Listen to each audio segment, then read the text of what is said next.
Just a sec. Okay, and sharing my screen. You can see my millions and quadrillion tabs that are open. Sorry to show you that. Oh, look at, I didn't even know I had animation on this. Okay. All right, so here we are back. Hopefully you all got a little bit of stretching and standing up for a minute before we move on with the rest of our day. This section, and we just had, there was a little bit of an exchange in the chat with a really practical question. So please bring those who want to answer those and not have you just listen and listen. This section is about ways that you can run your meetings that will help you focus on accomplishing your PTA's goals, increase transparency, because that's super helpful to build trust, make sure that these are all inclusive experiences for everybody, and that you're encouraging differing viewpoints to help build stronger solutions in communities, right? Because nobody has all the answers, and there's no one right answer for most things when you are trying to figure out what to do in your PTA. So how do we manage all of this? All right. Good meetings are a cooperative effort. All attendees will know what's going on, why they are there, and have a stake in the outcome of your meeting. Nobody is dominating in an effective meeting. There's room for lots of varied perspectives. The meeting is moving along, things get done. None of this happens by chance. So let's talk about how to make all of that happen. This is very funny. When I was building my slides, I did not realize that I made them all so animated. This is very exciting. Okay, so we're going to structure the session today by moving through what I'm going to call the 6 P's of effective meetings. So that is the purpose, preparation, people, participation, process, and PS, which is what happens after the meeting, because that also really matters. It's not just what happens in the meeting. All right, so the first P is purpose. Why are you having the meeting? Why does it need to get done? When you're planning your meetings, so this can be any of your meetings. This is executive board meetings, committee meetings, association meetings.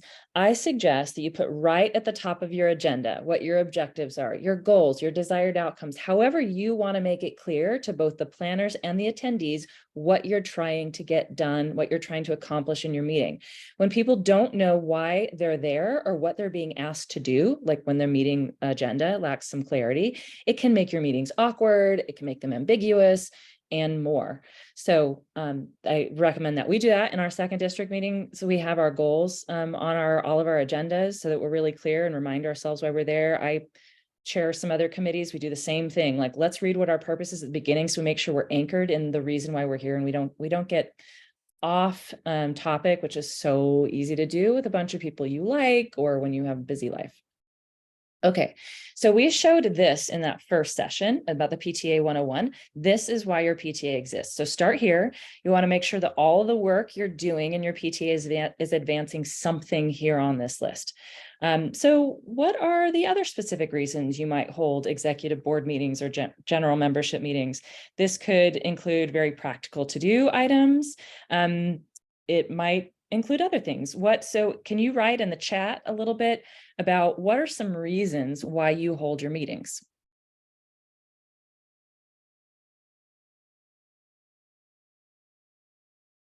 You can go ahead and type a few of those in the chat. I'll wait a sec to see if we have any suggestions.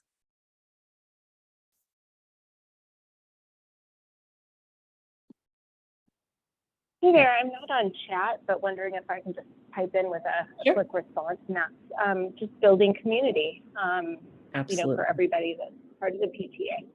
Absolutely. Thank you.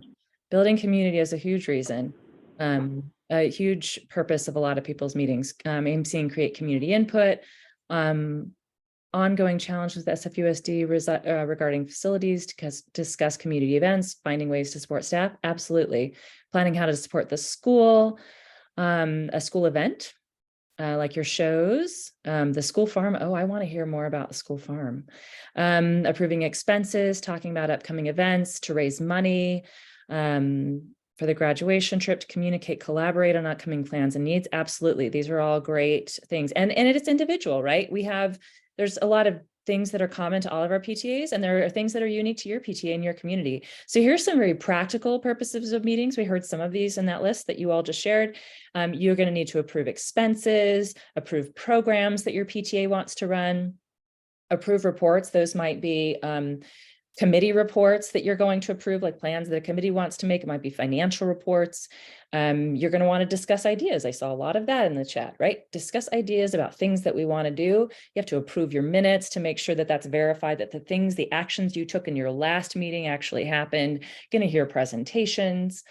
There are a lot of different things. So those are all the practical. And if we do these things, well, let me just back up. So these practical things, these general business things, we have to do because we're membership organizations, and the members of our organization are the ones who take the action. So the other things you might be hoping to accomplish in your meetings, like that building community and stuff, those are all also really important in addition to these practical things. And it's really important that we help people understand why we're bringing all of these things to our meetings, including these practical things, because if we do, then it's helping to increase transparency, inclusion, and trust, because they know what we're doing and why we're doing it. So let's move on to this. Also, as you're trying to think about your meeting's purpose, imagine thinking after some meeting that you've been in, that meeting was awesome. What made it that way to you? So you can, again, list in the chat, or if you want to unmute yourself, because it's easier than chatting, then please do. If you're in an awesome meeting, what makes it awesome? Think of a PTA meeting that's been a great meeting. It doesn't matter which level, executive, board, committee meeting, general association meeting. What's made it a great meeting?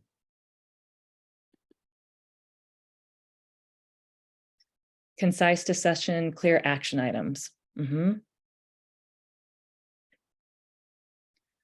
Hearing different voices in the room, high levels of engagement. Yeah, absolutely. Good participation, great facilitation, check-ins around time. Yep, I like that when you don't run way over. Constantly going back to the goals, making sure you're anchored in what it is you're there for.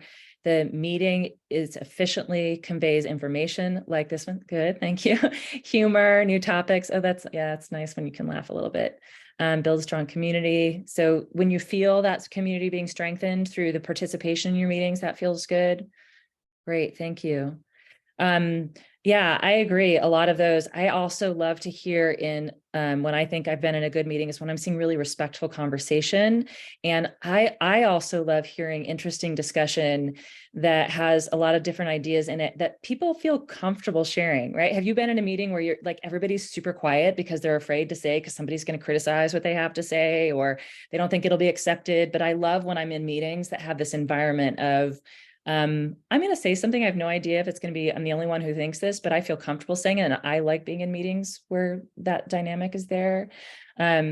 Also, maybe the attendance of your meeting is really diverse and representative of your school, right? That it's not just a room full of people or a Zoom room full of people who look one way or have one certain identity, because we know there's all kinds of communities and identities in our schools. So when they're really representative.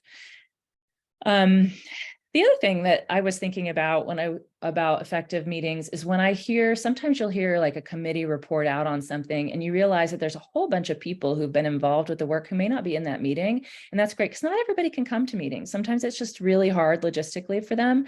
But knowing that there are people who are also working behind the scenes to help create what we're trying to create, I like hearing about that, knowing that there's lots of people who kind of made the cake to go on with the cooking initiative that Melissa started a little while ago, all the different ingredients that it takes to make that cake. I love knowing about that work behind the scenes. And I wanted to share a couple of examples personally that I've experienced about what I would call effective meetings. We have So at work, I lead a department of about 20 people, and we have been doing some department retreats, and we just had one about a week ago. And we had some really clear objectives for our retreat. They were both practical. We wanted to do some strategic planning and map out what we had coming up over the next several months through the end of the calendar year.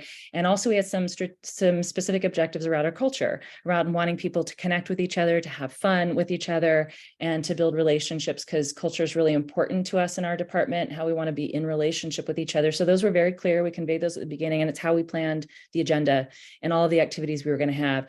And I'm really fortunate to have a department full of really enthusiastic folks, and they participate. What I loved in the retreat was that there was a ton of enthusiasm. Everybody was participating. There was a lot of laughing. There was a lot of really productive and constructive work happening. And as we were moving to like one of the activities that I was leading to, it was around some strategy work. The ideas that were brought were not ideas that would have come up if it would have just been a few people having a conversation. It was really necessary to bring all of these different skill sets and backgrounds and experiences with our work to bring forward some of the ideas in this strategy discussion. And it was fantastic. And then of course, hearing people laugh always makes me happy, but also how we got to all of that is we asked people. We've had some success with some past retreats that we've done, but we also asked people several weeks ahead of time, what would a good retreat look like to you? And we had people share in our weekly stand-up. And so those also helped inform how we created that agenda. And we've received really positive feedback, not in just what it could observe that day, but then also afterwards, I send out feedback surveys to find out what worked well and what could have gone better. And the feedback has been really positive. And I think it's because we were planning together and really clear about what our objectives were, and people felt involved in making decisions and setting direction in ways that would affect them. And the other thing that I wanted to share related to work that I've done in the past was I used to, for many, many years, did grant writing and foundation work. And whenever we were preparing for a meeting with the foundation, we would write what was called a meeting strategy. And it was very clear at the very top of our meeting strategy, what are the objectives for this meeting we're about to have with the foundation as we're going to ask them for money. And that would really help guide the whole agenda, what information we were trying to share, making sure that we were very focused and not just giving a wide overview of the work that we're doing, but being very clear about what do we want out of this meeting and this relationship so that we can use our time well, and making that also really clear with anybody who is in the meeting so that we can all stay focused and work together to be accountable to what those objectives were. So those are a couple of examples. Those are professional examples, but I think super applicable to how we can work in our PTAs as well. Okay, so a couple of different kinds of meetings that you will be having, mostly that you all will be leading. And before we move on to the next P in our list of 6 is the different kinds of meetings you're having: executive board and general membership. Sometimes people call those GA meetings or general assembly, that you hear it in different references, but that's what it is. These are the 2 basic ones that probably most of you will be involved with. And so it's really important to recognize the roles of each one of these bodies as you plan the purpose and objectives for each type of meeting. The executive board is handling the work that the association has approved. So the executive board is planning, they're presenting programs, budgets, the calendar to the association, and then they're implementing the work that the association approved. The executive board is paying bills from the funds that were released by the association through a vote. They're reviewing financial reports. They're approving minutes from their own body, but also looking at those, before they're brought to the general membership. They're reviewing those. The executive board is ensuring that the financial reviews and records are complete, making sure those get forwarded up through the channel so that the state PTA gets those. The executive board is also filling vacancies. So if you all have held your election meeting and there are still open roles, it's not the nominating committee's job anymore to get those filled. Now it's the new incoming executive board. It's their job to fill any vacancies. And likely you'll have some vacancies like throughout the year. There's always some roles that are not quite the high level essential roles that that you hope will get filled because it'll make the work easier, but they may stay open. It happens to us regularly on the 2nd District Board. So if anybody wants another job, like, we would love to have you. We have room on the board next year, but the Executive Board is filling vacancies and just generally carrying out the work of the PTA. The membership is making all of the decisions. So Executive Board can and should make recommendations and plans, but they can't run the programs and spend the money without the member approval. So make sure the content of your meetings and the objectives of your meetings fits with these roles. And if you're the person facilitating the meeting, you could even remind people what the role of that particular body is, because sometimes we have people attending these meetings, especially the membership meetings, who may not have been to many meetings before. So newcomers don't have to assume or feel left out because they don't know what the job is of that body. So you could say, for instance, so all decisions are made by our membership, not the Executive Board. The Executive Board makes recommendations and carries out the work. And so that's why we're really glad you're here today at this meeting to help define the direction of this PTA. That could be an introduction that you say at the beginning of your membership meeting as the president or whoever is facilitating it, if it's not the president. Also, just a quick note is board meetings should be at least 14 days before your membership meeting if the stuff that you're bringing forward to the membership is going to be discussed at that board meeting. So there are some PTAs will have an executive board meeting the same day as a membership meeting, but if you do that, the executive board is talking about stuff for the next membership meeting, not the one that's happening in 5 minutes. Okay, so you're supposed to, and you'll see this in your bylaws, but you should make sure you have enough planning time, because if the board is presenting reports or recommendations, you want to make sure that those can get in the agendas, that that your members can see those ahead. So make sure you're having some time there in between those 2 meetings. Okay. Now that you know the purpose of the meeting, let's move on to the other parts of planning. We've all been to meetings where the facilitator is disorganized, clearly didn't think very much about how they were going to use our time. You don't know what the agenda is. You don't know what the point of the meeting is. You don't know why you're there. And we all want our time to be well used and valued. So thoughtful preparation is critical to helping people feel the meeting was a good use of their time. So you want to plan the agenda. You can invite suggestions for topics from your board, as well as make sure that members know how they can suggest items in advance, including the deadline. So you may be in more frequent communication with your board about this, but if you want to let your members know that they can suggest items for your general meeting agenda, maybe that's just a note you put at the bottom of each agenda that says, if you have suggestions, please send it to the secretary or the president, whoever you want to, by this date of the month. So that there's time for it to be considered. And if you have any further follow-up questions, you can get in touch with them, and it has time to make it to the agenda and you can discuss it with them. I have you'll see in the notes section of these slides, there's a sample meeting agenda that could be helpful for you. And these are the basic things that you're going to want to have in your agenda. This is the business. So you're going to want to approve your minutes. There'll be officer and committee reports. So if you have maybe you're having a fall carnival. So if there's a fall carnival committee, then you want to have a brief summary that maybe they're going to give in your membership meeting. And a financial report is an example of an officer report. And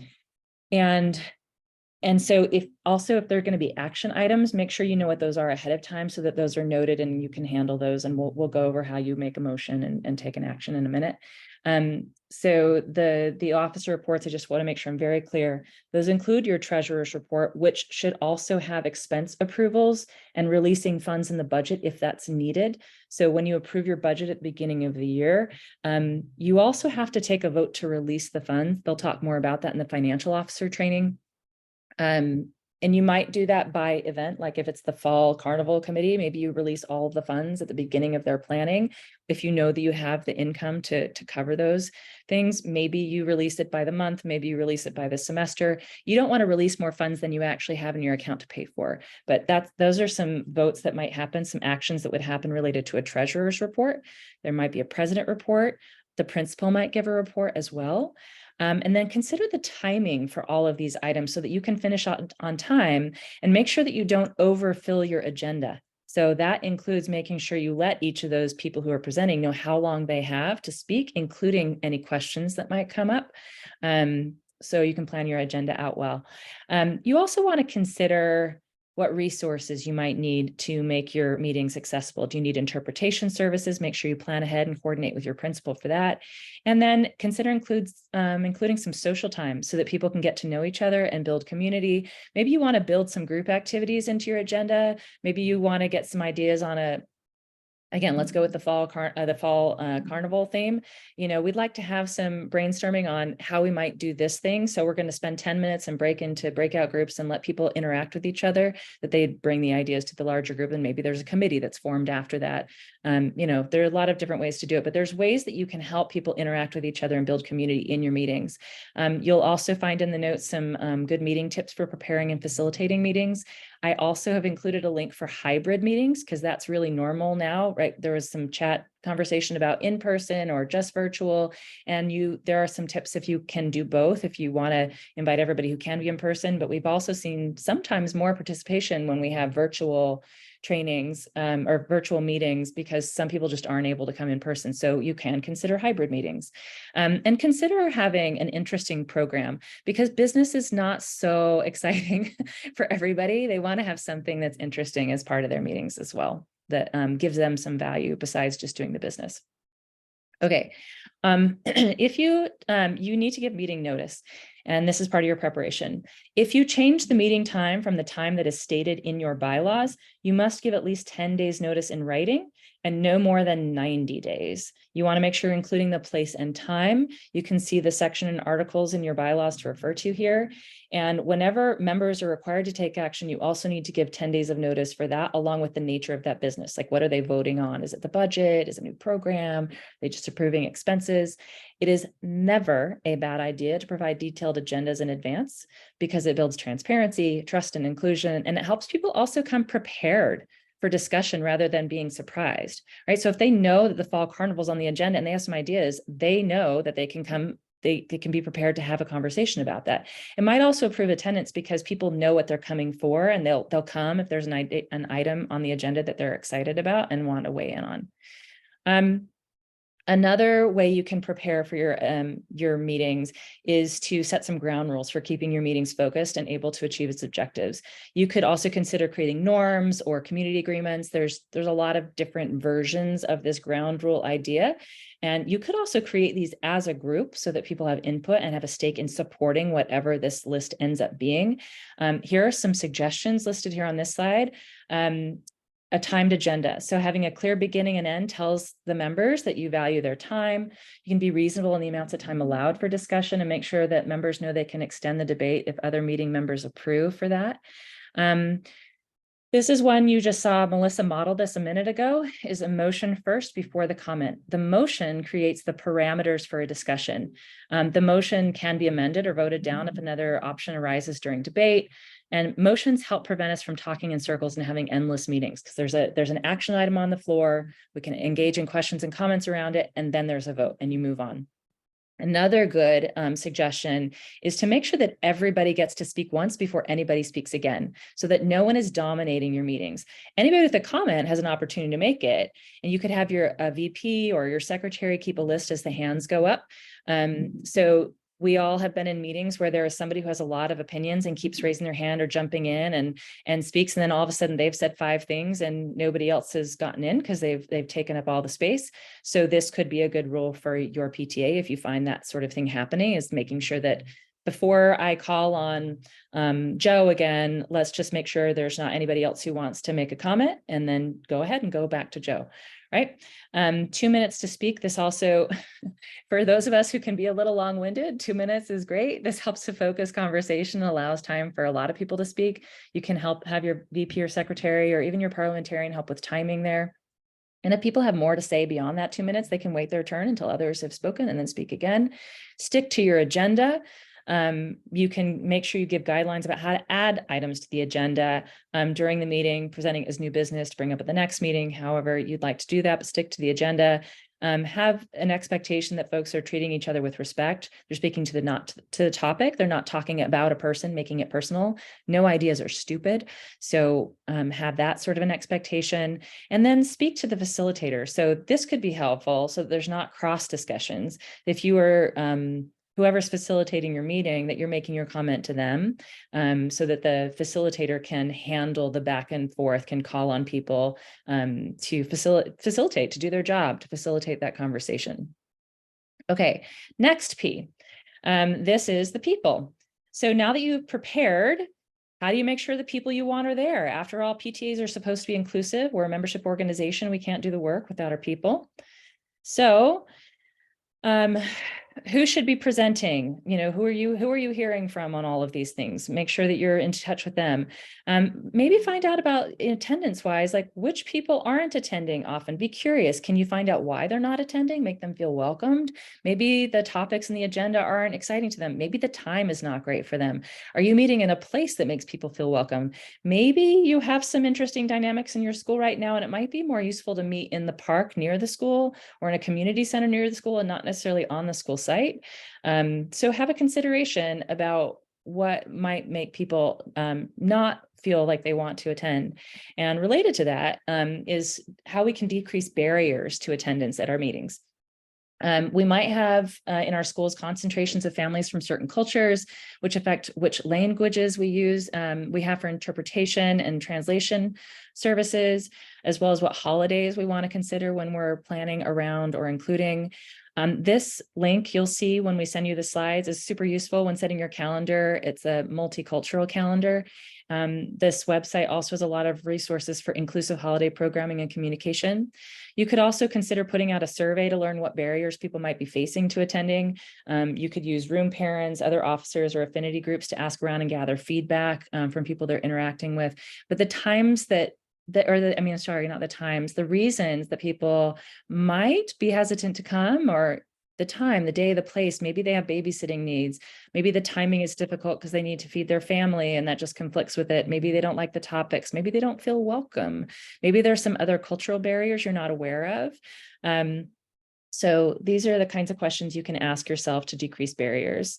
You'll see there's a link here. You can read this little blog article about a PTA in Connecticut who was trying to decrease barriers and include more people. And so they did a poll.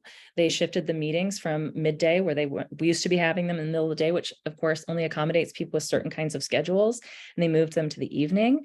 They also started live streaming their meetings so that they could increase access for people who just couldn't come in person. And they also provided more updates online and via email so that people who couldn't come still felt in the loop and included in the kinds of work that was happening in their PTA. Other ways you can draw people in. There's another link you'll see in the notes here about increasing meeting attendance is, do people know what the PTA does or why they should want to be part of it? So some of the orienting that we did with you all at the beginning of today, being friendly and welcoming, make something fun. Is there a way you can have a student performance at the beginning of your meeting as the program? Maybe provide food. Maybe there are prizes for doing certain things. Bring in a speaker, find out what people want to learn about. All right, the next item is participation. How do you help people participate in meaningful ways in your meetings? How do you make the meeting inclusive and a time when people are really comfortable sharing their own perspective? Sometimes people attend a meeting and they don't participate because they don't know how, especially if they're not used to things like motions and votes in their day-to-day life. Maybe they're not sure that they have anything that's valuable to offer. So in each of your meetings, explain that everyone is welcome. And when you take your first vote, make sure it's clear who gets to vote and how motions work, so they don't feel like an outsider who doesn't understand the process. So for instance, you might say something like, okay, a motion has been made. Motions are made by people requesting that our PTA take action on something. Anyone can make a motion. And so now we need somebody to second it to officially open up to discussion. So then somebody would second. And anyone who would like to share their thoughts, please raise your hand. We really want to hear from you. And before going to people for a second comment, we'll make sure anybody who wanted to give a first comment already has. Please be brief so that we have time to hear from everybody who wants to speak. Melissa's really good at modeling this. I notice in all the general meetings that we have with you all, she's very good at modeling, like giving some explanation about why we're doing what we're doing. And you can do that in your meetings too. And you can also let people know at the end of the meeting that they're invited to suggest items for future meetings. All right, welcoming diverse perspectives here. Some people are hesitant because they might not think that these diverse perspectives are welcome. And so how do you make that clear that they are? There is another document you'll see in your notes that you can refer to that could be helpful. Learn about the community your PTA is serving. Don't assume that you know what is happening in your community or that you understand how different cultures are represented, but you can ask questions to understand. Avoid tokenism. So don't ask a parent to be the lead of a subgroup just because they're a member of that subgroup.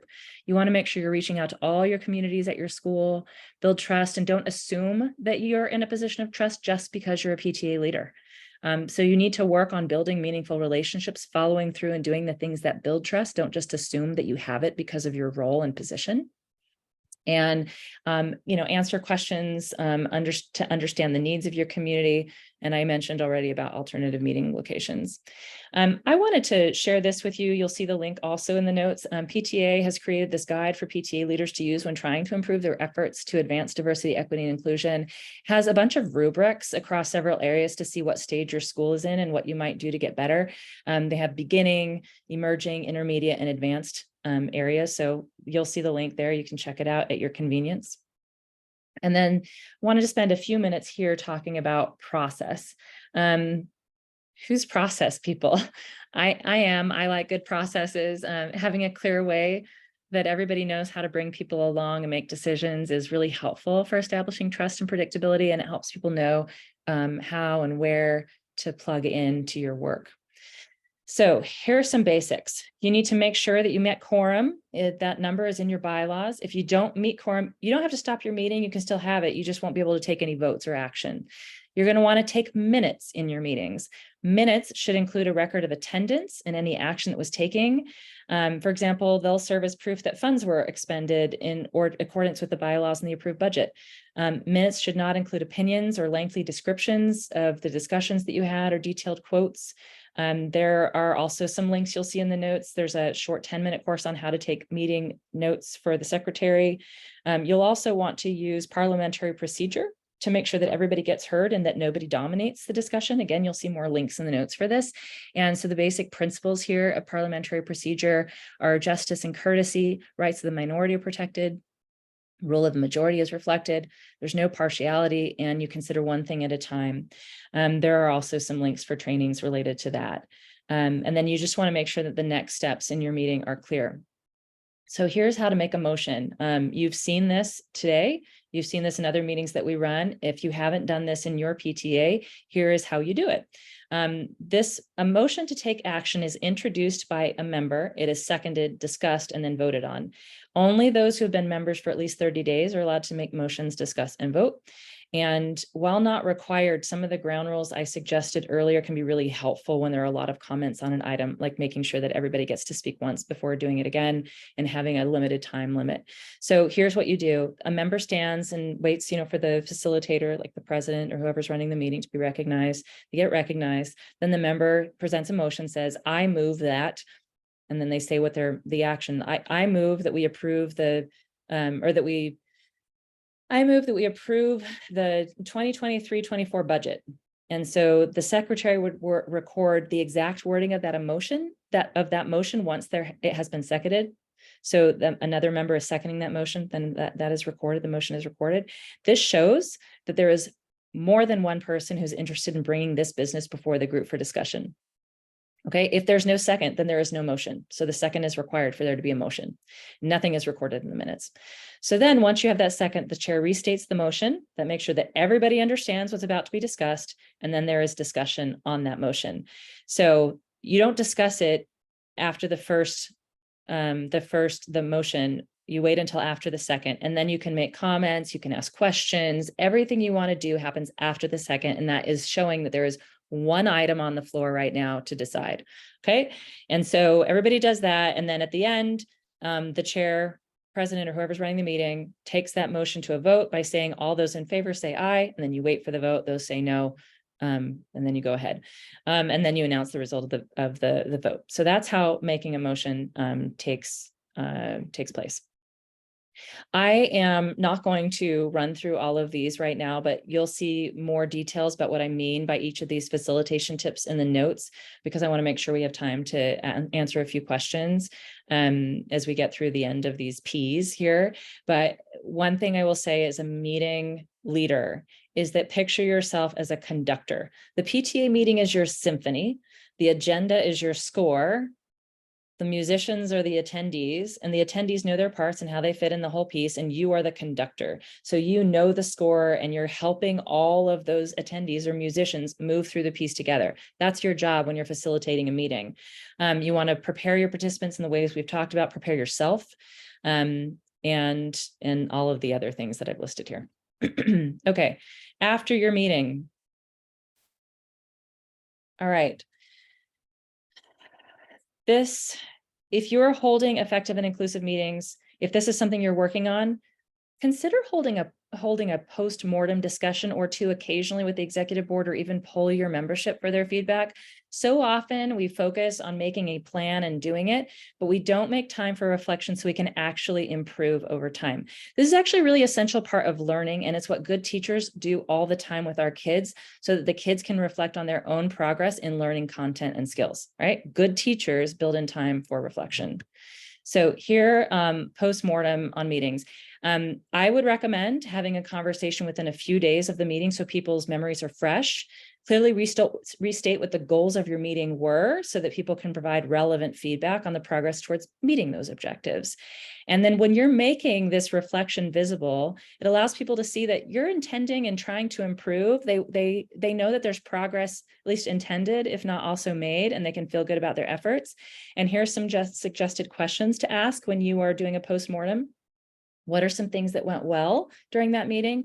What could have gone better? Are there any special shout outs you want to make, things that were kind of awesome? And do you have any suggestions on how we can improve for the next meeting? It's great to share this recap with everybody who was involved. And I would even suggest you want to share this if there's a specific initiative you're going on to improve inclusion and transparency.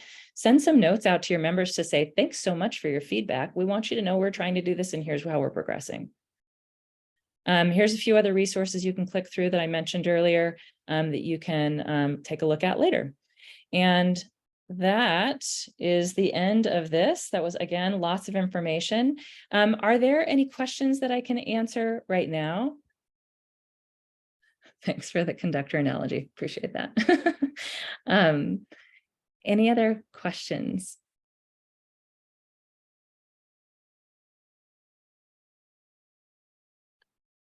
Okay, hopefully that was pretty clear. But again, the notes are pretty extensive and you'll be able to refresh, and hopefully there's just a thing or two that resonated with you and makes leading inclusive and effective meetings a little less daunting as you move forward. All right, let me stop recording. Hi, I have a question.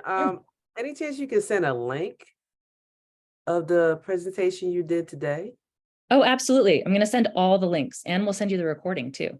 Okay, thank you. Yeah, absolutely. Everybody who is here and everybody who's an officer will get all the links to this. And I'm going to try to turn it around this weekend so that you have it all by Monday. And I'm trying to keep up also with putting some of them in the chat so that if you're like dying to have it right away, you'll have it. But we will definitely send everything out to you as well.